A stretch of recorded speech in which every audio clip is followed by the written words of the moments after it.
இதை தாண்டா நாங்கள் கேட்குறோம். இதுக்கு என்ன பதில் சொல்கிறேன் கேட்டால் வேலை வேலை வேலை வேலை.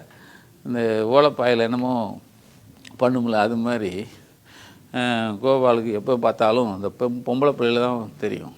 பெண்களை அந்த ஆமாடா, பெண்களை நீங்கள் வந்து அதாவது கொடுமைப்படுத்துகிற எவனையும் உயிரோடே விட மாட்டோம். நாங்கள் அவங்கள விடவே மாட்டோம். பெண்களுக்கு பாதுகாப்பாக தான் இருக்கும். உனக்கே வலிக்குது, நீ என்ன சொல்கிற, அதை விட்டுட்டு வேற போடாங்கிற. நாங்கள் அதை தான் பண்ணுவோம்.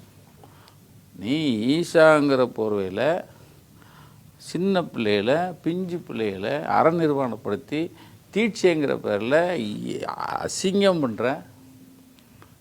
கேட்டால் அதுக்கு ஒன்று சொல்கிறான் மான்சர். இவர் ஒத்த ஆள் தான், 1 மணி நேரம் வீடியோ நாங்கள் தான் போட்டோம். ஆமாம், அடே உங்களிலேருந்து எடுத்து இவ்வளோ அசிங்கம் நடக்குன்னு காமிக்கிறதாண்டா பெரிய விஷயம். அந்த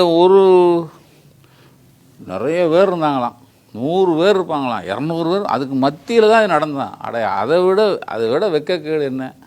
100 பேரை வச்சுக்கிட்டு நடுவில் ஒரு பொம்பளை பிள்ளைய படுக்க போட்டு அந்த இடத்துல காலை வைக்கிறானா? அப்போ நீ இது எதில் கொண்டு சேர்க்க? கேடுகட்ட செயல் இல்லையா? கேட்டால் நீங்கள் அவர் தனியாக கட் பண்ணி காமிச்சாரான்.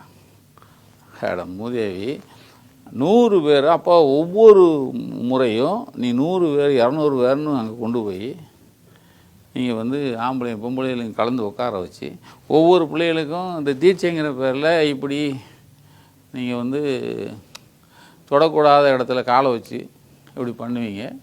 அதை நாங்கள் பார்த்துட்டு நாங்கள் என்ன விரல் சுப்பிட்டு இருக்கணுமா? இதுக்கு பதில் சொல்கிறான்னா, நாங்கள் வெளியிட்ட வீடியோ அது முழுமையும் போட முடியுமா? எப்படா போட முடியும்? நீங்கள் போட்ட வீடியோ எப்படா நாங்கள் போட முடியும்?